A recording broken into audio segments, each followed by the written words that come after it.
Lo sholat, siapa yang lo sembah? Tuhan lo. Gak bisa dilihat, gak bisa diraba, gak bisa dipegang.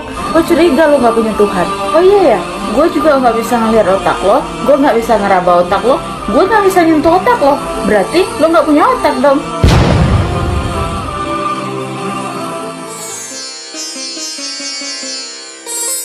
Bismillahirrahmanirrahim.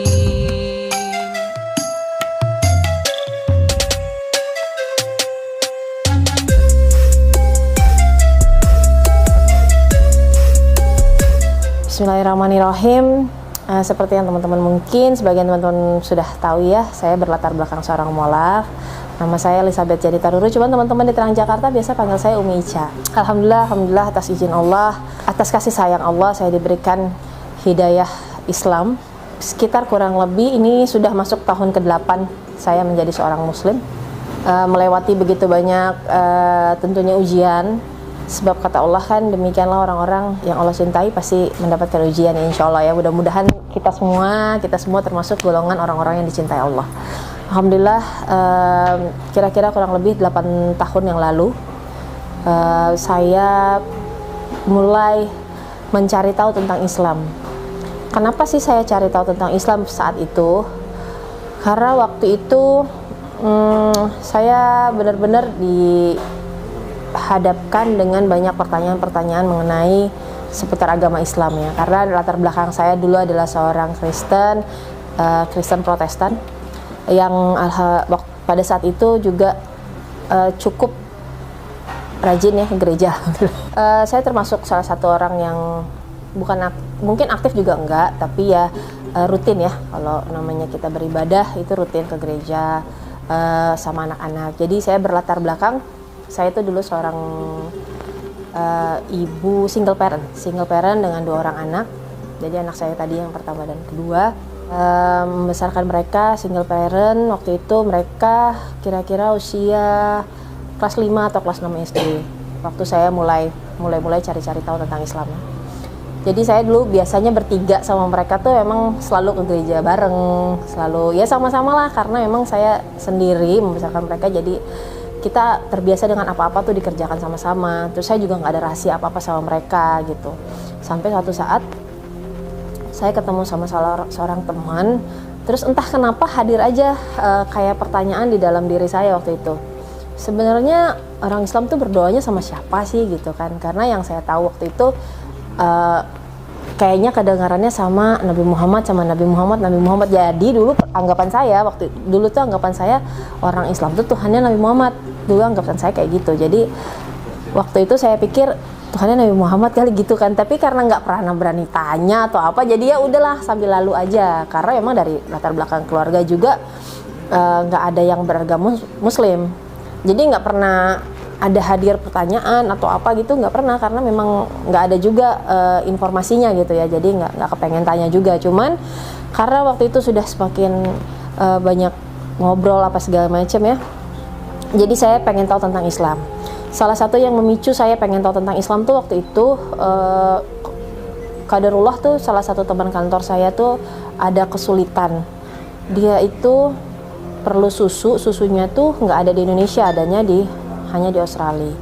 Terus waktu itu juga Umi Pipik bikin charity night kalau nggak salah. Waktu itu untuk pasien apa saya udah agak lupa ya, tapi waktu itu charity night. Jadi waktu itu tadi bukan teman kantor saya, tapi salah satu charity night-nya dari Umi Pipik. Cari susunya tuh ada di Australia, dan kebetulan bos saya waktu itu orang Australia gitu. Pokoknya singkat cerita, kita mau support, mau bantu, ada memberikan susu apa segala macam, itu saya upayakan gitu ya. Waktu itu saya masih Kristen, cuman saya tertarik aja kalau ada kegiatan-kegiatan sosial gitu ya, mau siapa aja saya inginnya bantu gitu. Jadi waktu itu saya coba telepon salah seorang teman saya, ini butuh apa gitu ya, jadi kita urunan apa segala macam ya, ngobrol gitu. Sampailah ke satu itu malam charity-nya tuh kayak dibuat ada malam charity gitu, ada malam penyerahan donasi lah seperti itu ya kalau kurang lebih. Nah waktu itu saya datang ke sana.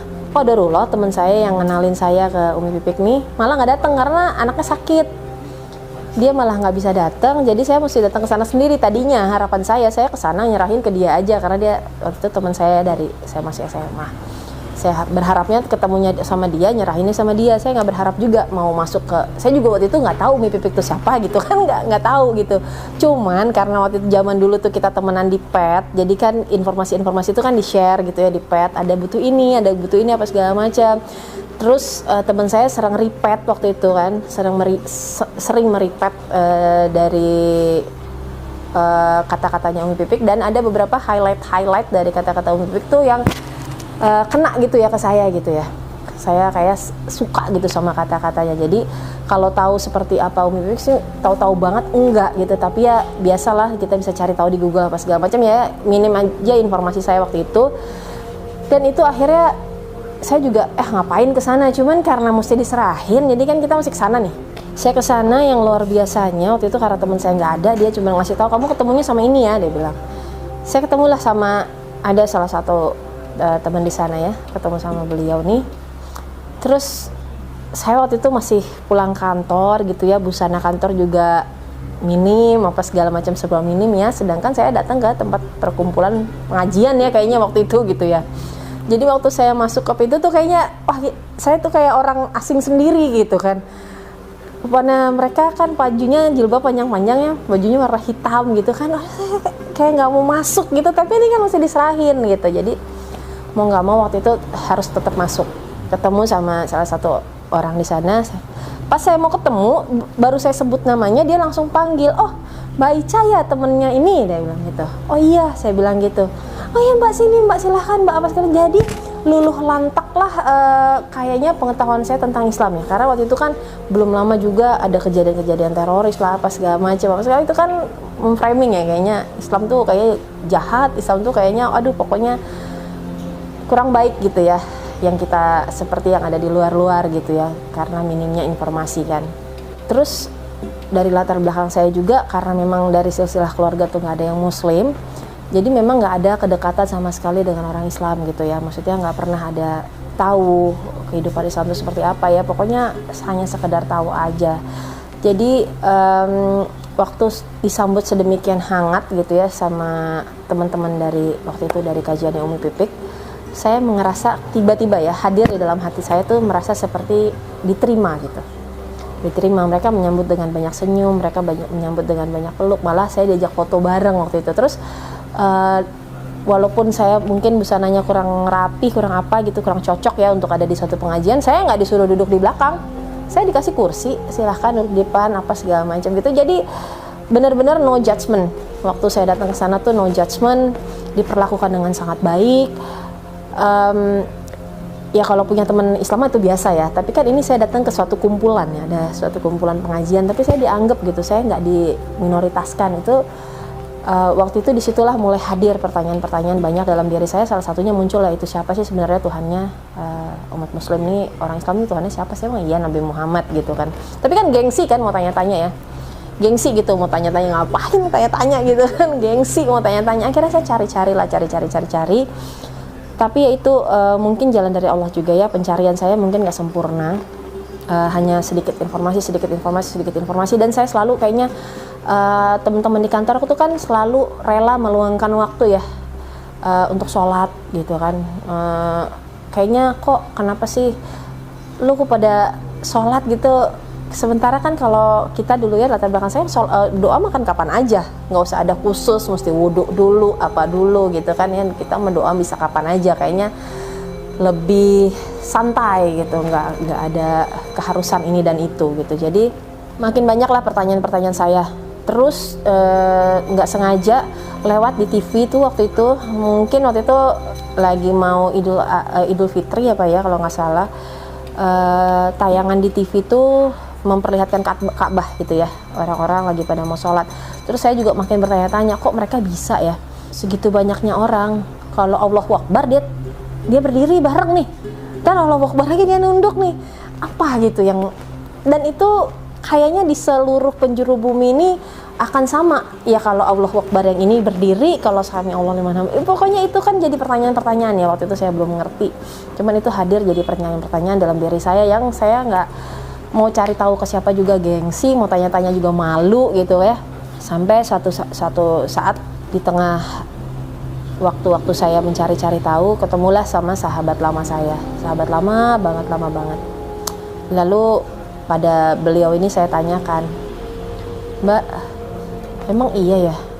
Karena ini sahabat udah lama banget dan dia udah tahu isi-isi hati saya, apa segala macam kehidupan saya gitu ya, latar belakang saya dia udah tahu, jadi lebih nyaman bertanya ya, jadi nggak ada judgement juga, nggak ada apa gitu ya. Saya tanya sama dia, Mbak, kenapa sih Islam tuh kalau doa mesti sholat? Terus ya itu tadi saya tanya, emang Tuhannya siapa? Saya bilang gitu. Terus saya juga melihat perubahan-perubahan di teman saya, salah satunya yang tadi memperkenalkan saya ke Pipik ini. Dia tadinya ya seperti kita pada umumnya dulu ya, nggak berjilbab apa segala macam, pergaulannya bebas apa segala macam ya, pokoknya pergaulan zaman dulu kita lah gitu ya, masih muda. Tiba-tiba saya lihat dia pakai jilbab gitu ya, terus dia pergi ke Bali gitu ya, suatu tempat yang menurut saya, mohon maaf ya, lo udah gila kali ya, ngapain ke Bali pakai jilbab gitu ya, apa gitu yang apa yang merasuki diri lo sehingga lo ya nih gue mau berjilbab nih pergi ke Bali. Nah itu salah satu juga yang itu rangkaian yang akhirnya mendatangkan hidayah saya untuk bertanya ya, apa itu Islam. Sampai akhirnya saya cari tahu ke salah satu sahabat saya ini, saya tanya itu tadi, siapa Tuhannya dan kenapa sih kalau berdoa tuh kok kayaknya beda ya, hanya ada 5 waktu, hanya ini apa segala macam. Tapi fokus pertanyaan saya waktu itu adalah siapa Tuhannya. Jadi waktu saya tanya, Mbak, emang Tuhannya Nabi Muhammad ya? Ya enggak lah, lu gila kali, kayak gitu ya, mohon maaf ya, kita kira-kira kayak gitu bahasanya. Ya enggak, bukan, Nabi Muhammad ya Nabi. Dia bilang Tuhannya ya Allah, nggak ada, kita nggak ada Tuhan selain Allah. Terus saya langsung dek gitu di hati saya, hah, nggak ada Tuhan selain Allah, jadi Tuhannya cuma satu? Iya cuma satu, pokoknya Allah aja. Dia bilang nggak ada, di Islam tuh nggak ada Tuhan lain atau apa lain, nabi ada tapi nggak ada nabi dituhankan atau apa segala macam, nggak gitu ya. Pokoknya itu anggapan saya sebelumnya ya, yang saya nggak ketahui gitu, karena kan saya nggak ada informasinya. Jadi waktu saya tanya Tuhannya siapa, teman saya tuh bilang Tuhannya ya Allah, Allah aja. Terus saya bilang Nabi Muhammad, kalau pertanyaan saya waktu itu kayak gini, kalau Nabi Muhammad tuh kalau kita punya dosa, apakah Nabi Muhammad yang akan mengampuni dosa kita lalu memudahkan jalan kita untuk ke surga atau apa segala macam, kira-kira seperti itulah pertanyaan saya. Nah, beliau bilang enggak Cak, Tuhannya cuma satu, yang berhak menentukan lo masuk surga apa enggak, lo berdosa apa enggak, apa-apa yang lo lakukan itu cuma Allah. Nabi Muhammad tuh ibaratnya gini, waktu itu dia memperumpamakannya ya, ibaratnya lo lagi kerja di suatu kantor, beliau tuh bos lo. Pasti kalau bos kan punya tahu nih anak buah kerjanya seperti apa segala macam. Dia akan mereferensikan kepada yang punya perusahaan, oh si Ica nih kerjanya bagus, dia rajin, datang tepat waktu, apa segala macam, layak nih dia diangkat, dipromosi apa segala macam. Nah itulah posisi Nabi Muhammad yang diceritakan sama teman saya, diperumpamakan mungkin supaya mudah ya waktu itu sama sahabat saya ini. Dari jawaban beliau ini akhirnya saya berhari-hari saya bertanya-tanya, makin saya cari tahu, dan dia sebutkan waktu itu ada kok Cak di Al-Quran, dia bilang. Waktu itu saya belum tahu ya kalau itu surat Al-Ikhlas. Saya cuma baca bahasa Indonesianya aja, bahwa di situ dikatakan bahwa tiada Tuhan selain Allah. Allah itu tidak diperanak dan tidak memperanak. Wah, itu kayak jawaban dari pencarian saya selama ini. Karena waktu itu hidup saya juga nggak mudah ya sebagai seorang single parent dengan 2 orang anak. Jadi Tuhan itu penting banget buat saya. Karena waktu itu buat saya menjalankan hari-hari itu ya cuma bisa bergantung sama yang namanya Tuhan. Kita nggak bisa menjalani hari-hari kita bergantung sama orang lain. Dan pada saat saya dapat jawaban bahwa dalam Islam itu Tuhannya satu, tidak diperanak, tidak memperanak, itulah yang menjadi hidayah buat saya ya. Akhirnya saya semakin cari tahu tentang Islam. Alhamdulillah atas izin Allah, hidayah saya lahir dari pertanyaan itu, siapa Tuhannya dalam Islam.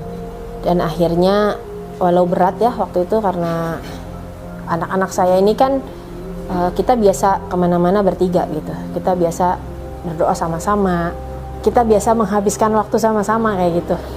Jadi waktu saya harus memilih Islam tuh yang udah pasti saya nggak bisa lagi doa sama-sama mereka kan. Saya nggak bisa lagi doa sama mereka. Tapi waktu itu saya diajari oleh salah seorang ustadz ya, nggak apa-apa, tetap antar aja ke gereja. Itu tetap kewajiban-kewajiban yang memang mesti saya lakukan ya dilakukan saja. Jadi saya dulu antar mereka cuman sampai depan gereja gitu ya. Dan saya juga nggak pernah mempengaruhi mereka, oh kamu ikut aja juga, soalnya Islam itu Tuhannya cuma satu. Enggak, saya nggak pernah kayak gitu. Saya biarkan mereka dengan kepercayaan mereka. Waktu itu saya tetap aja ke gereja, saya tetap tungguin mereka ke gereja. Tapi ya itu menjadi masa-masa sulit buat saya waktu itu. Masa-masa sulit karena apa? Ya itu, karena kita kan biasanya kemana-mana bertiga ya, mana-mana bertiga, susah senang sama-sama. Mereka juga sangat terpukul saat tahu, wah udah nggak bisa lagi doa sama mamanya. Dan saya karena nggak pernah ada rahasia sama mereka, jadi apa-apa yang saya lakukan saya selalu ceritain sama mereka. Nah, akhirnya itu saya putuskan untuk masuk Islam. Mereka tahu ya, ngamuk lah, marah apa segala macam udah pasti. Jadi ujian saya waktu awal masuk Islam tuh ya sama anak-anak harus ya mereka ngamuk-ngamuk lah ke saya gitu, karena kan dari mereka kecil saya tanamkan bahwa hidup tuh bergantung sama Tuhan, kita harus rajin beribadah, kita harus rajin. Tiba-tiba sayangnya masuk Islam gitu kan, mereka pasti nih gimana sih, dulu gue disuruh belajarnya begini kan tiba-tiba ibunya masuk Islam gitu kan. Nah itu pukulan keras buat mereka. Dan waktu itu kan ada keluarga juga yang lain, ada mantan suami dan sebagainya ya, pastinya sangat kontroversi ya, waktu itu nggak terima apa segala macam. Itu ujian awal-awal saya waktu masuk Islam. Seperjalanan itu saya selalu ingat kata-kata di salah satu ayat di Al-Quran ya, bahwa fa inna ma'al usri yusra, bersama kesulitan itu selalu ada kemudahan. Itu selalu menjadi pegangan saya saat saya menghadapi ujian apapun dalam kehidupan sehari-hari. Waktu itu bersamaan dengan ujian harus menghadapi anak-anak, dan anak saya yang nomor 1 nih ada sakit ya, dia sakit skoliosis, jadi tulang belakangnya itu miring, mesti operasi, mesti kesana sini, bawa dia terapi apa segala macam. Alhamdulillah waktu itu saya mulai pelan-pelan berjalannya waktu kenal sama suami saya sekarang. Jadi saya tidak masuk Islam karena menikah, jadi saya masuk Islam dulu baru saya menikah, karena kebanyakan orang kan gitu ya, suka masuk Islam karena mau menikah. Jadi saya sudah selesai pencarian saya dalam Islam, baru saya waktu itu mulai dekat dan akhirnya menikah. Karena pesan dari sahabat saya waktu itu, kalau memang mau nikah lagi nikah aja, jangan, nggak ada Islam tuh nggak ada pacaran, kata dia gitu. Bikin dosa, lo kan baru masuk Islam, dosanya baru dihapus, ngapain bikin dosa lagi waktu itu. Jadi saya juga waktu itu agak ini ya, ke suami saya ini saya yang nanya, gimana kalau emang cuman mau teman deket, kayaknya saya nggak bisa, tapi kalau mau menikah ayo, saya bilang gitu. Dan ya alhamdulillah jadi jalan buat saya menyempurnakan sebagian dari agama saya, iman saya waktu itu ya. Beliau mau menikah, akhirnya kami menikah, ada anak-anak saya 2 juga dari beliau, jadi kita jadi keluarga besar, kita jadi berempat. Nggak sampai situ aja perjalanan itu kan, setelah saya udah menikah, suami masih kerja, seperti tadi saya udah ngobrol-ngobrol sedikit ya, suami masih kerja di tempat pekerjaannya. Kita juga ada 2 orang anak, ada Kevin sama Kalista, anak saya nomor 3 sama nomor 4, yang karena abinya dulu sibuk ya, banyak waktu di dunia malam ya, jadi kita bangun siang, dia masih siang tidur gitu kan, terbolak-balik dunianya. Jadi waktu itu juga nggak bisa maksimal membersamai anak-anak gitu ya. Jadi waktu awal-awal saya menikah itu kan kira-kira hampir mau setahun setelah saya masuk Islam ya, kurang lebih lah gitu ya. Teman saya untuk belajar sholat tuh Kevin sama Kalista gitu. Tapi itu jadi masalah karena kakak-kakaknya si Sheila sama Valen jadinya kan gimana sih, kok nyokap gue jadinya, mamaku jadinya ibadahnya sama ini gitu kan. Mereka enggak. Tapi awal-awal tuh saya selalu belajar, kita ke sholat, ke masjid apa ya, sama Kevin sama Kalista, alhamdulillah. Terus masuk ke awal-awal juga bulan puasa Idul Fitri ya, Ya, jadi saya juga ketemu sama waktu-waktu yang agak sulit yang saya jalanin waktu itu ya, karena dua anak yang tadinya nemenin saya ibadah jadi nggak bisa ibadah bareng, terus cemburu pasti kan, normal. Ada adik-adiknya yang akhirnya kok jadi kayak komplit banget hidupnya, ada abinya, ada uminya, sholat bareng, ibadah bareng, puasa bareng. Wah, itu pukulan sih buat mereka. Tapi saya juga nggak bisa nolong mereka karena saya juga gimana ya, masa saya mau tipu-tipu atau saya mau bohong juga, kayaknya saya nggak pernah biasa kayak gitu, nggak biasa, nggak terus terang sama anak-anak. Jadi ya apa adanya aja, ya udah mereka marah. Kadang dulu tuh mereka suka marah, dia tulis di tembok tuh, di kertas gitu ya, kertas gambar ditempel-tempel di tembok, marah apa pokoknya nangis, ngamuk-ngamuk apa segala macam tuh. Udah kalau saya lagi sholat sama adik-adiknya biasanya mereka gitu, suka banting pintu, ngamuk-ngamuk, marah-marah. Tapi ya udah, saya juga nggak mau yang kok kamu gitu sih, nggak kayak gitu. Saya diemin aja sambil waktu itu alhamdulillah selama perjalanan awal saya masuk Islam tuh saya dibimbing oleh Ustadz Dodi Al-Jambari. Beliau masya Allah banget mengajarkan saya banyak hal awal-awal itu. Seperti tadi contohnya, ya tetap aja antar aja ke gereja, lakukan apa-apa yang belum pernah saya lakukan gitu, karena itulah Islam. Islam itu banyak cinta, banyak kasih yang ditunjukkan, bukan diomongin, ditunjukin, kata beliau. Jadi misalnya kamu dulu sibuk kerja, nggak punya luang waktu buat misalnya ngirim hadiah sesuatu lah, kejutan-kejutan buat anak-anak, itu lakuin nih kata dia. Pokoknya bikin semanis mungkin. Mama saya marah apa segala macam, ya misalnya mama biasa tidur nggak selimutnya pakai sendiri, selimutnya pakein. Pokoknya tunjukkan, Islam itu ditunjukkan, bukan diomongin. Waktu itu beliau berpesan pada saya kayak gitu. Sepanjang perjalanan waktu akhirnya itu saya lakukan sambil terus berdoa ya, memohon kepada Allah. Ya waktu saya menikah sama suami saya bilang sama beliau, Bi, tujuan saya menikah nih, saya ingin, udah cukup lama saya sendiri, sudah 11 tahun lebih ya saya sendiri.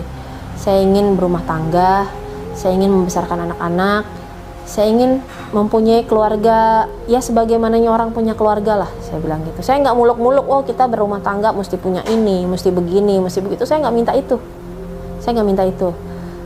Tapi belakangan saya menyadari setelah dalam Islam ya, tentunya awal-awal itu harusnya berdoanya muluk-muluk sama Allah, karena memang Allah itu kan cuma satu-satunya tempat kita bermohon kan. Karena mungkin saya nggak minta ya, maksudnya itu saya nggak minta, nggak muluk-muluk gitu, kurang gitu. Jadi kata Allah ya udah itu dicukupkan sama Allah gitu kan. Walaupun tetap Allah tuh luar biasa maha baik ya, ditambahkan semua kebaikan pada saya dan keluarga sampai hari ini. Jadi saya bilang sama suami saya waktu itu, pokoknya saya mau berumah tangga yang baik-baik aja, membesarkan anak sama-sama, kita ibadah sama-sama. Udah saya mintanya itu.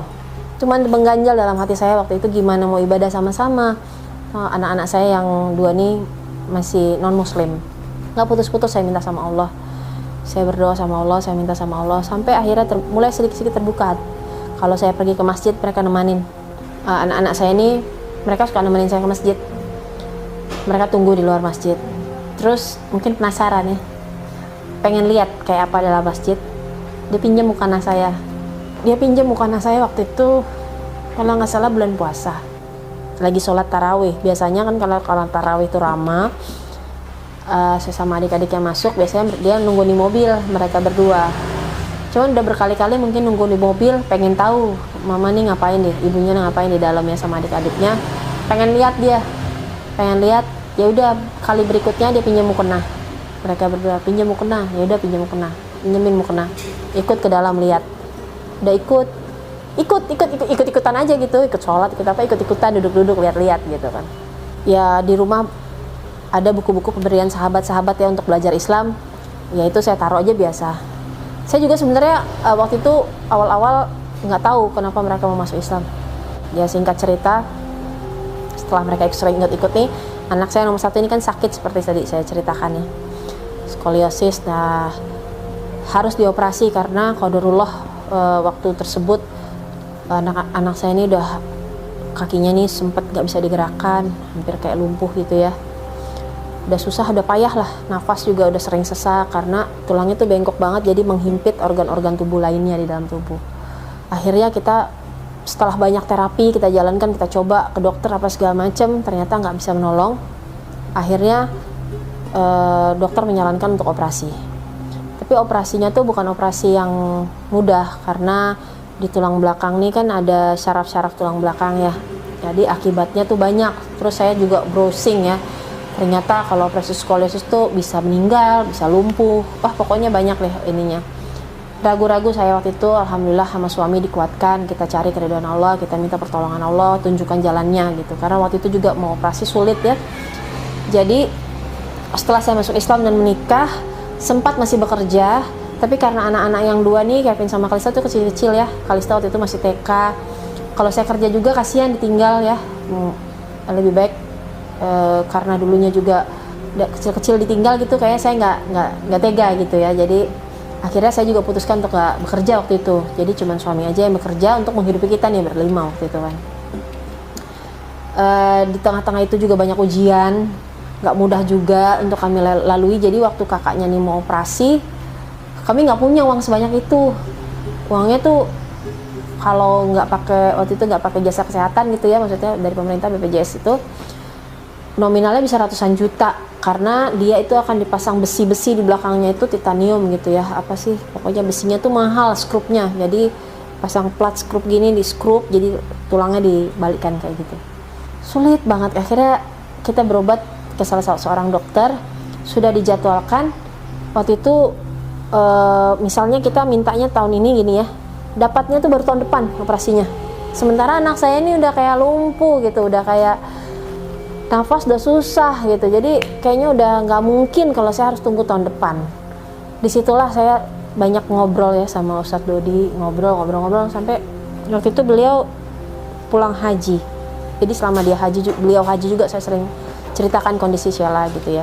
Dan tanpa sepengetahuan saya ternyata Sheila juga suka berkomunikasi dengan Ustadz gitu, suka tanya-tanya nih, Ustadz Masya Allah Ustadz baik banget gitu ya, memberikan informasi-informasi, nggak diobrolin tentang Islam, tapi tentang kebaikan-kebaikan gitu. Ustadz ajak ngobrol.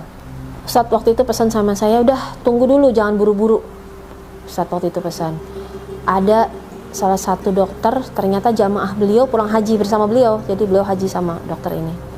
Ustadz bilang, pergi ke sini, ke dokter ini, karena sama dokter yang sebelumnya walaupun dengan BPJS saya harus nyiapin uang kurang lebih 80 atau 70 juta gitu. Jadi skrupnya tuh nggak ditanggung gitu, skrupnya nggak ditanggung, harus bayar sendiri. Operasinya bisa waktu itu di BPJS gitu ya. Saya bilang, saya gimana ya Ustadz nih cari uang sebanyak ini, mau cari di mana? Saya bilang gitu kan, 80 juta dalam waktu seminggu atau berapa hari, karena memang anak saya udah nggak bisa, udah payah banget kondisinya waktu itu. Sabar kata Ustadz, minta terus sama Allah, dia bilang, minta terus sama Allah. Sampai waktu saya lagi kondisi yang sangat terpuruk gitu ya, Ustadz tuh bilang sama saya, mohon izin kata beliau, boleh nggak saya ajak teman-teman untuk membantu Sheila supaya Sheila bisa operasi. Jadi Ustadz nih open donasi untuk anak saya nih. Padahal ya, tanda kutip nih, anak saya kan masih Kristen ya, anak saya masih Kristen, cuman Masya Allah disitulah akhirnya menjadi hidayah ya untuk anak-anak saya.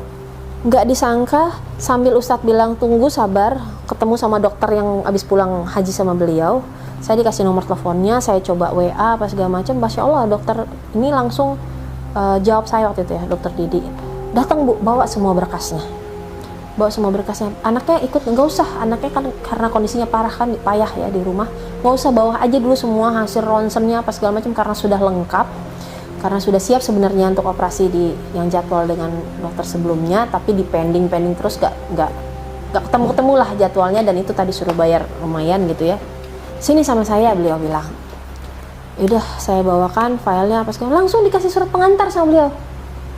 Nih surat pengantarnya, nanti besok ke rumah sakit lagi ya, dia bilang gitu, sama saya aja gitu. Terserah ibu sih, dia bilang, ibu mau tetap sama yang lama boleh, mau sama saya boleh, pokoknya saya juga ini waktu itu ya gundah gitu ya sama suami, gimana nih, karena beliau ini saya cari di YouTube nggak ada, maksudnya sedikit gitu ya ininya referensi informasi. Tapi kalau dokter yang satunya lagi ini sangat terkenal, udah pengalaman banget kayak operasi, karena kan ini operasi anak perempuan saya ini bisa meninggal, bisa lumpuh. Jadi saya bilang sama suami saya waktu itu, gimana ya, saya bilang udah deh, kalau perempuan kan pakai perasaan banget ya. Jadi waktu itu saya ya udah deh, kamu deh tentukan.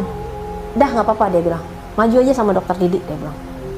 Akhirnya majulah kita. Dari operasi yang udah dijadwal tuh kurang lebih 3 minggu setelah saya ketemu beliau, ditunda sempat 1 kali karena ada yang lebih parah kondisinya, dan hampir meninggal gitu ya, maksudnya kondisinya parah gitu, jadi harus buru-buru dioperasi. Ditunda 1 minggu kalau nggak salah. Akhirnya anak saya masuk rumah sakit. Anak saya masuk rumah sakit pada saat yang bersamaan Ustadz Dodi memberikan saya uang senilai apa yang kita butuhkan, dan itu tuh kayak cuman 1 kali 24 jam. Jadi besoknya mau masuk rumah sakit, malam ini tuh kayaknya uangnya terkumpul gitu. Jadi istilahnya saya mau bayar yang itu juga bisa, tapi ini Masya Allah setelah melewati screening apa segala macam, anak saya ditanggung full BPJS. Jadi Allah tuh berikan ada uang yang cash yang kita dapatkan, dan anak saya ini ditanggung BPJS gitu. Jadi double ya rezeki yang didapatkan. Nah waktu itu waktu setiap ada orang, jadi Ustadz Dodi tuh waktu itu memberikan kalau nggak salah rekening kita juga gitu ya. Jadi ada konfirmasi langsung. Oh enggak, orang ngabarin ke Ustadz gitu ya. Udah saya transfer gini. Itu tuh macam-macam. Ada yang dari luar daerah, ada yang dari apa segala macam pokoknya. Itu tuh anak saya ini lihat sendiri. Dia lihat gitu ya di WA gitu ya. Di ini dia lihat sendiri. Saya juga nggak tahu waktu itu apa perasaan dia. Cuman setelah harinya dia mau operasi, jadi sudah akhirnya dia mau dioperasi. Saya tuh kebetulan pagi itu saya pulang rumah karena kan dia mesti mandinya mesti pakai air panas, di rumah sakitnya nggak ada air panas, jadi saya masakkan, saya sudah siapkan, dia udah mandi. Katanya dokter tuh operasinya jam 9. Itu tadi dia udah rapi, udah saya rapikan karena operasinya jam 9 kan di Fatmawati ya, deket ke sini. Saya pikir saya juga bersih-bersih dulu deh, saya pulang dulu, saya mau mandi mau apa gitu ya. Belum lama saya sampai rumah, kayaknya baru buka pagar gitu, tiba-tiba dia telepon nangis-nangis. Dia sama adiknya, sama anak saya nomor 2 di sana. Adiknya bilang, "Mi, cepet Mi datang Mi, kakak udah didorong ke ruang operasi," katanya. Loh, kok didorong ke ruang operasi? Kan katanya jam 9. Saya bilang, ini baru jam 6 lewat, baru setengah 7. Saya bilang, iya nggak tahu nih, udah nangis adiknya. Dianya juga nangis. Iya nggak tahu nih kakak, pokoknya mak cepetan nih, kalau nggak nanti kakak dioperasi nggak ada Umi. Dia bilang gitu kan. Wah tuh saya kalut. Jam-jam tersebut, jam 7-an itu kan orang-orang baru berangkat kerja ya. Jadi jalan dari sini ke Fatmawati juga macet, ya kan, pagi-pagi itu kan. Entah gimana, Allah maha baik ya. Itu kayaknya tuh jalan tuh waktu saya langsung balik ke sana tuh kayak ada yang buka jalannya. Nyampe saya kayak cuma 10-15 menit dari yang harusnya macet gitu ya. Nyampe sampai sana bener anak saya udah di ruang operasi. Cuman luar biasanya tuh pertolongan Allah ya. Salah satu susternya ini nelpon saya. Dia bilang, "Bu, Ibu di mana?" kata dia. "Sebentar lagi saya sampai sus, langsung ke ruang operasi ya," dia bilang. "Saya sudah tunggu di bawah. Ibu langsung pakai pakaian langsung naik ke tempat operasi," dia bilang gitu. "Wah, kok langsung naik ke tempat operasi?" "Iya. Nanti aja di sini diceritain," kata dia gitu. Sampai sana, wah anak saya yang nomor 2 udah nunggu, langsung kita masuk ruang operasi. Emang udah ditungguin juga saya di sana. Naik saya ke ruang operasi. Anak saya ini udah siap sebenarnya. Udah bener-bener siap, tinggal didorong ke anestesi.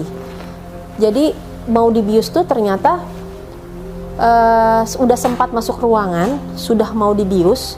Anak saya ini ternyata katanya ngamuk-ngamuk di dalam. Ngamuk, meronta-ronta, ngamuk gitu. Nah, si suster ini alhamdulillah ya dapat ini dari Allah ya, hatinya mungkin ya.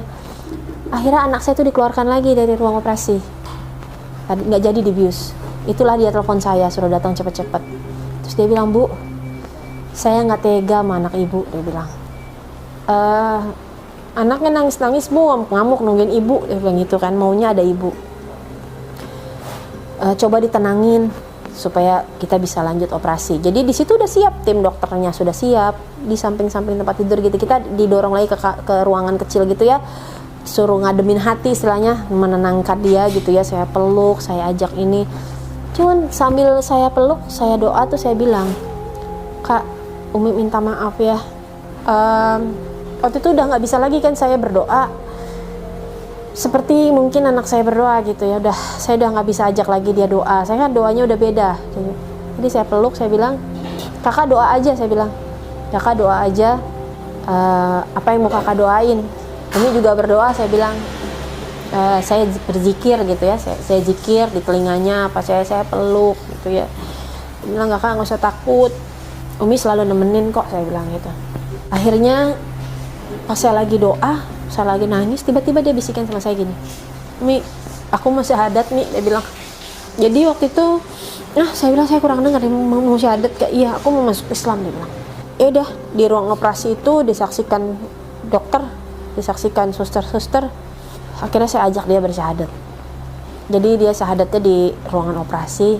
Jadi waktu dia dioperasi sudah dalam keadaan Islam. Alhamdulillah atas izin Allah, itu hidayah yang Allah berikan. Akhirnya setelah saya juga menunggu ya, anak saya setengah kurang lebih 1 tahun, banyak ujian, ternyata itu tadi nggak ada doa yang kembali dengan sia-sia. Dan hidayah itu memang punya Allah, kita nggak bisa berbuat apa-apa gitu selain kita kejar, selain kita upayakan, selain kita ikhtiarkan gitu. Tapi kepada siapa Allah akan memberikan hidayah itu memang benar-benar rahasia Allah. Singkat cerita, kurang lebih 1 bulan anak saya di rumah sakit. Waktu dia keluar dari rumah sakit, alhamdulillah berhasil operasinya. Alhamdulillah rezeki yang dititipkan kepada kita ya, itu bisa untuk kehidupan kita sehari-hari. Karena adiknya juga masih sekolahnya waktu itu masih di Pondok Gede, jadi dari sini bolak-balik ke Pondok Gede, Jakarta Timur ya, cukup jauh. Kita di rumah juga mesti menyediakan tempat tidur rumah sakit dan sebagainya, karena dia nggak bisa langsung beraktivitas karena operasinya itu. Dan Masya Allahnya Sheila termasuk pasien yang pemulihannya sangat cepat. Biasanya orang di ICU itu berhari-hari. Alhamdulillah Sheila cuma 1 malam. Di ruang HCU biasanya orang di ruang pemulihan tuh berhari-hari, dia juga cuma 1 malam. Kita ke ruang perawatan cuman 7 hari lah kayak gitu. Tapi memang operasinya 2 kali, jadi ada operasi pertama, ada operasi kedua. Cuman dari setiap operasi itu alhamdulillah semuanya cepat, dilaluinya cepat gitu ya. Kurang lebih hampir 1 bulan kita di rumah sakit, melewati banyak lah, cari donor darah apa segala macam, dibantu banyak teman-teman. Masya Allah banyak banget yang bantu. Yang tadinya kita pikir sendiri, ternyata kita nggak sendiri gitu. Orang-orang ya, teman-teman kerja ayahnya pas segala macam ya, teman-teman gitu banyak yang bantu. Masya Allah, alhamdulillah. Pulang dia dari rumah sakit, saat dia udah bisa berdiri, dia bilang sama saya, pokoknya Mi, aku sampai di rumah harus sudah ada guru ngaji, kata dia. Harus sudah ada guru ngaji. Dan dia juga pulang dari rumah sakit udah pakai jilbab. Padahal waktu itu saya belum berjilbab. Waktu itu saya, jadi dalam proses saya ini, anak-anak duluan jilbaban daripada saya. Mereka udah pakai jilbab. Jadi kakak ini pulang ke rumah, pertama minta guru ngaji, kedua udah pakai jilbab. Kurang lebih, pokoknya setelah itu dia pulang, kita upayakannya, kita carikan guru ngaji. Akhirnya, ya betul, dia sampai di rumah 1-2 hari langsung ada guru ngaji. Dia langsung belajar ngaji, dia langsung belajar sama guru ngajinya. Kurang lebih mungkin 3 bulan apa ya di rumah, nggak sampai apa, saya udah agak lupa. Dia bilang, karena dia kan sekolahnya tertunda ya, operasi itu memakan waktu 1 tahun, jadi sekolahnya tertunda 1 tahun. Harusnya dia udah masuk SMA, dia tertunda 1 tahun, kosong kan waktunya. Dia bilang, aku mau ngafal Quran. Jadi Insya Allah pokoknya waktu itu saya coba carikan tempat menghafal Quran ya. Insya Allah akhirnya Sheila menghafal Quran di tempatnya Ustadz Bobby Herbi Bobo, menghafal Quran semudah tersenyum. Mondoklah di sana sampai selesai. Dia dapat juz 30. Juz 30 dia pulang, barulah akhirnya kita carikan lagi sekolah. Cari-cari sekolah, alhamdulillah akhirnya mondok di pesantren mualafnya Ustadz Nababan. Alhamdulillah sampai selesai kemarin SMA, dididik, dibina sebaik-baiknya oleh Ustadz Nababan dan keluarga di Anaba Center Indonesia. Dan itu tadi saya cerita, dia sudah kuliah ya sekarang di Institut Ilmu Al-Quran atas pilihannya sendiri juga, mengambil prodi komunikasi penyiaran Islam. Mohon doanya semoga Allah mudahkan supaya menjadi tempat juga untuk Sheila bisa berdakwah ke depannya. Saat kakaknya pulang tuh kira-kira 6 bulan kemudian, adiknya yang nomor 2 nih orangnya pendiam banget, pendiam, nggak suka ngobrol. Terus kita juga mau tanya-tanya soal Islam ke dia, takut gitu. Jadi udahlah ngobrol yang normal-normal aja kalau sama dia, karena dia kayak anti gitu. Tiba-tiba entah gimana, tiba-tiba pokoknya ada satu waktu setelah kakaknya udah di rumah, tiba-tiba dia panggil abinya. Bukan saya loh, dia panggil abinya. Bi, kenapa sih kalau ngobrolin soal Islam tuh cuman kakak aja yang diajak, aku enggak. Lah kan kita takut ya mau ngajak dia gitu. Abinya juga bingung loh. Ya enggak dek, bukan gitu, tapi maksudnya tuh ya ngobrol lah mereka berdua ya, karena intinya karena adek ini orangnya sangat tertutup, nggak mudah ngobrol gitu kan, orangnya sangat pendiam. Tiba-tiba dia bilang, udah, aku udah pelajari, aku mau syahadat sekarang. Dia minta sama abinya, dia bukan sama saya, di kamar dia datengin abinya, dia minta, aku mau syahadat sekarang, ya, aku masuk Islam. Ya, aku udah, kenapa masuk Islam? Aku udah pelajari, dia bilang gitu. Jadi kakaknya Sheila juga masuk Islam, ternyata dia juga selama di rumah tuh mempelajari juga kenapa dia mau masuk Islam. Begitu juga dengan adiknya yang nomor 2. Nanti kapan-kapan izinkan mereka yang cerita ya, biar lebih seru. Mereka punya ceritanya sendiri kenapa mereka pilih Islam. Akhirnya disyahadatkanlah sama abinya, dan akhirnya kita syahadatkan ulang bersama Ustadz ya di masjid. Akhirnya apa-apa yang saya doakan waktu itu Allah wujudkan. Akhirnya ketemu satu masa di mana kami bisa berpuasa sama-sama, kami bisa sholat sama-sama, kami bisa Idul Fitri sama-sama. Tapi bukan karena saya ajak mereka, tapi karena mereka cari sendiri apa itu Islam. Dan ternyata saat kita sudah bisa beribadah sama-sama itu adalah awal di mana Allah menguji iman kita. Seperti yang udah saya ceritakan tadi, setelah kita semua udah beribadah sama-sama, qadarullah malah suami saya PHK.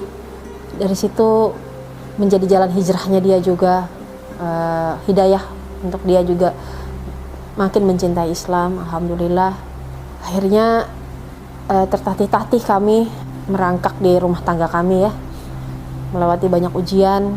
Dengan 4 orang anak tentunya tidak mudah, menyatukan satu visi, menyatukan rencana planning keluarga, kemana kami bercita-cita semoga Allah ridho ya, kita menjadi keluarga di bumi dan kelak di surga.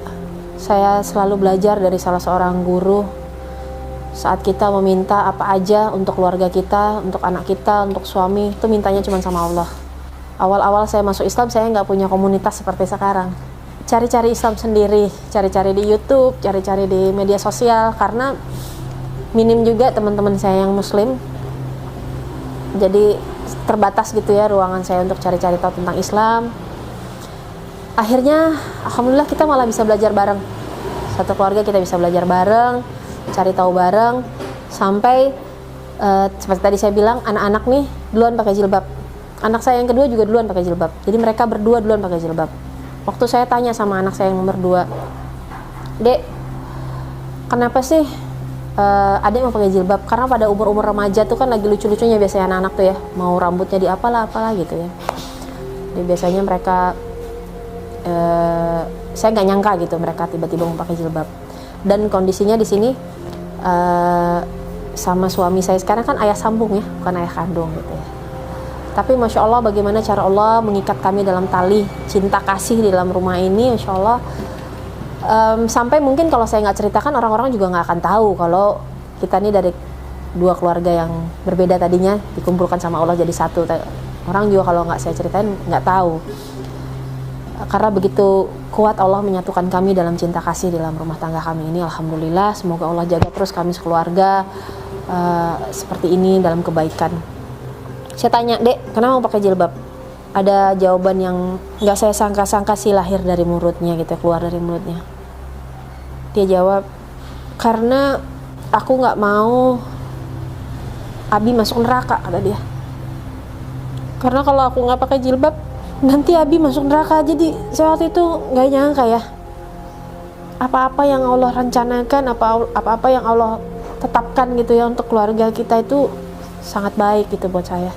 Dari jawaban dia itu, teguran dari anak saya juga yang cowok tuh, dia selalu bilang, Mi kalau keluar rumah pakai jilbab.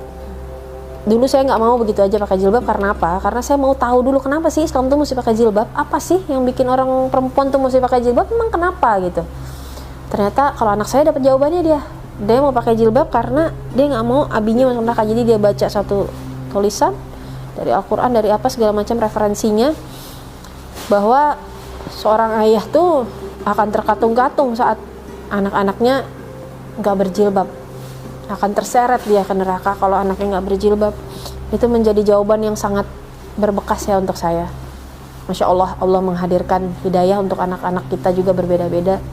Kalau anak saya Kevin, yang tadi saya cerita di awal ya, dia selalu menemani saya ke masjid.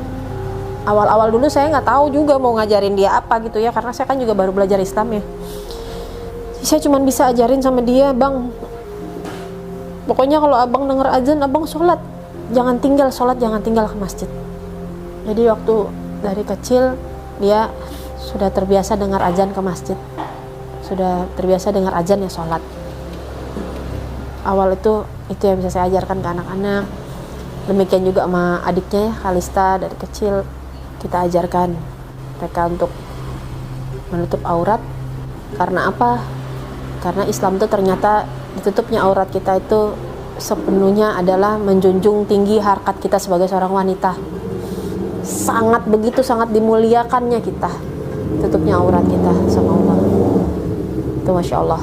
Kurang lebih seperti itu perjalanan kami sekeluarga sampai akhirnya alhamdulillah Allah kumpulkan kami, bisa ibadah sama-sama, bisa belajar sama-sama, bisa saling tolong menolong di dunia dakwah. Insya Allah apa-apa yang kami punya, kami ingin sekali berperan untuk berbagi hidayah. Semoga kiranya cerita-cerita dari teman-teman mualaf bisa menginspirasi dan menghadirkan hidayah juga buat teman-teman yang lain. Setelah melewati banyak ujian, akhirnya Allah pertemukan kami dengan usaha kami saat ini ya, Box Bewox ya. Box Bewox itu lahir dari tadi setelah suami saya PHK, kita nggak tahu mau ngapain karena kita semua latar belakangnya adalah pekerja kantoran. Saya bisa masak ya bisa masak untuk keluarga sebenarnya, nggak bisa, bukan kayak chef atau pernah sekolah, nggak sama sekali. Karena waktu itu si Kevin hitan, kita syukuran kecil-kecilan, undang keluarga teman-teman, saya masak dan teman-teman keluarga bilang masakannya enak atas izin Allah ya, atas izin Allah. Akhirnya mau apa ya, tapi kayaknya waktu itu lagi booming orang jualan kue kering karena lebaran gitu ya. Saya cobalah jualan kue kering. Jualan kue kering, suami saya namanya seorang laki-laki tuh pasti tinggi egonya ya, kalau sampai di titik dia tidak bisa memberikan nafkah kepada keluarga kan, apalagi melihat istrinya yang bekerja. Dan waktu itu buat dia bikin kue itu susah. Ya memang sih bikin kue itu kan detail ya, mesti ini ditunggu, dioles, ditunggu, itu waktunya sangat lama. Dan buat dia tuh kayaknya susah banget gitu. Saya susah banget ngejalaninnya. Sampai nangis dia bilang, "Biarlah Mi, saya kerja lagi aja ke dunia malam," kata dia waktu itu. Saya bilang sama dia, anak-anaknya juga, "Bi, yang penting kita tuh satu rumah sama-sama, susah senang kita jalanin aja sama-sama. Abi gak usah kerja lagi." Saya juga bilang gitu. Sempat dia pergi interview lagi ke pekerjaan yang lama, ditawarkan dengan gaji lebih besar, tunjangan lebih oke gitu ya. Waktu dia berangkat, anak-anaknya nih nangis ya. Apa iya kita akan bergelut lagi di dunia itu gitu ya, dengan abinya kerja di tempat yang seperti itu. Alhamdulillah Allah juga titipkan hidayah di hati suami ya. Dia pulang, dia sampaikan ke saya sama anak-anak, "Aku gak ambil Mi, aku mau jalanin aja seperti ini, mau menjadi lebih baik sama saya dan anak-anak." Alhamdulillah ini sudah masuk 7 tahun pernikahan kita. Begitu banyak yang Allah berikan. Akhirnya kita mulailah penjajakan di Box Bewox tuh. Saya mulai masak. Waktu itu Valen anak saya nomor 2 baru kelas 1 SMP. Kakaknya sudah mondok. Akhirnya gimana ya, bingung kan mau pasarin kemana gitu ya. Orang punya catering banyak gitu kan. Mungkin masakan saya juga nggak biasa-biasa aja. Akhirnya dia mau. Setiap hari dia ke sekolah dia bawa dagangan saya. Saya dulu juga nggak nyangka sih dia mau ngelakuin itu, karena buat saya kan anak-anak zaman sekarang mana mau kayak gitu, malu ya. Bawa nasi kotak, saya bilang, "Dek, bagilah ke teman-teman, mana tahu ada yang jadi langganan." Waktu itu saya bilang, seminggu kalau nggak salah dia bawa nasi itu ke sekolah. Alhamdulillah ada yang langganan 1 orang. Alhamdulillah ada yang langganan 1 orang. Karena begitu sayangnya mereka sama abinya ya, mereka nggak mau abinya tuh kerja lagi ke dunia malam gitu. Jadi mereka mau aja bukan disuruh ya, dimintakan tolong untuk melakukan apa-apa, malah kadang-kadang mereka yang berinisiatif gitu untuk bantu kita. Dulu waktu awal-awal box tuh kakaknya yang bikin logonya apa segala macam, kita cari tahu sendiri gitu apa yang bisa kita buat.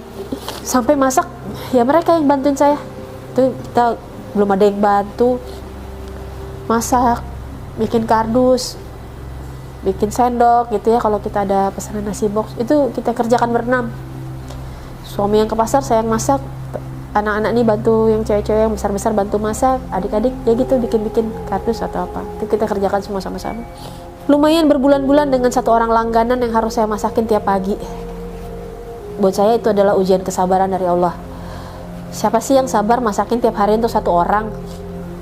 Masakin satu masakan tuh kan kayak masakin satu keluarga, karena kan masa kita cuma masak ayam satu potong doang, kan pasti ya masak aja sekalian buat keluarga, masak aja sekalian buat keluarga gitu kan. Berbulan-bulan saya jalanin. Terus kita juga coba buka warung di depan rumah. Qadarullah warungnya jadi rezeki kucing. Jadi akhirnya kita tutup gitu ya, karena ternyata nggak jalan juga gitu. Ya udah akhirnya saya coba open PO di list WA tuh kan ada list ya, broadcast aja hari ini open PO. Dan masya Allah waktu itu karena si Valen rajin nawarin ke teman-teman, guru-gurunya jadi tahu kalau anak ini mamanya jualan. Terus saya juga memberanikan diri lah waktu itu nawarin ke wali kelas guru. Masya Allah, alhamdulillah atas izin Allah, yang langganan banyak tuh bukan anak murid, akhirnya jadi makanan guru-guru di 161 tuh jadi keluarga buat saya. Guru-guru di sana masya Allah jadi sahabat hijrah juga buat keluarga kami. Banyak mensupport kami, bukan maksudnya beli jualan kami, bukan ya, mensupport kami secara mental. Karena waktu itu kan Valen juga baru masuk Islam ya. Mungkin kalau untuk startup SMP tuh udah pada bisa ngaji, bisa baca Quran, dia belum bisa. Jadi waktu itu dia udah gede gitu SMP, ikut adik-adiknya belajar di TPA, belajar ngaji. Setelah ada guru gaji juga kita panggil ke rumah. Alhamdulillah dari situ berjalan, ada orderan dari guru-guru, teman-teman mulai kenal. Terus pesan Ustadz Dodi waktu itu, kalau mau ditambahkan rezekinya datang ke majelis ilmu, kata dia. Kalau mau dibukakan pintu rezekinya datang ke majelis ilmu. Beliau pesan sama saya, jagalah Allah maka Allah menjagamu, dia bilang. Pergilah ke majelis ilmu, cari aja ilmu Allah dulu, rezeki itu mengikuti kok, dia bilang. Kira itu saya coba untuk banyak-banyak cari ilmu, karena saya juga bukan orang yang suka sok kenal sok deket ya sama orang. Jadi ya ngaji mah ngaji aja, saya nggak pernah gitu maksudnya sambil ngaji sambil nawarin dagangan. Saya kayaknya malu gitu, nggak apa ya, kayak saya nggak mau jadi orang yang memanfaatkan keadaan gitu. Jadi ya ngaji aja sampai ya itu, karena Ustadz memperkenalkan, akhirnya teman-teman ngaji ada yang pesan. Di kadang-kadang Ustadz juga pesan kalau buat kajian gitu ya. Mulai saya penuhi pesanan-pesanan dari teman-teman ngaji gitu ya. Terus karena saya juga merasa kayak kurang, pelajaran saya masih kurang untuk Islam, karena anak-anak kan sekarang sudah belajar sama-sama. Akhirnya saya cari-carilah tempat untuk belajar. Alhamdulillah waktu itu saya ketemu dengan MT Koritonisa. Kalau di daerah Bintaro sini ada majelis taklim ibu-ibu ya. Sampai suatu saat waktu itu Terang Jakarta ada salah satu programnya Back for Good Girls Talk namanya. Jadi itu sharing session. Saya diundang sama dia. Undangan loh sebenarnya, jadi tamu ya untuk ikut. Nah saya waktu itu sebenarnya agak males sih pergi. Ya itu karena saya dulu tuh nggak suka ketemu orang banyak. Kayak canggung aja gitu. Cuman karena dia yang ngajak dan dia kan orangnya enak banget gitu ya. Akhirnya ya udah dia datang deh, saya ditemenin sama anak saya Kalista yang bontot. Berdua kita naik motor. Sampai sana saya duduk paling belakang nih. Udah dia lihat saya dari jauh apa segala macam kan. Tiba-tiba dalam pembicaraannya dia ini, tiba-tiba dia todong saya untuk kayak gini nih, ngobrolin tentang kenapa saya masuk Islam gitu. Wah, tuh saya kayak, aduh ngomong apaan gitu ya. Kita Masya Allah, atas izin Allah akhirnya saya bercerita, sharing bersama teman-teman Terang Jakarta di sana.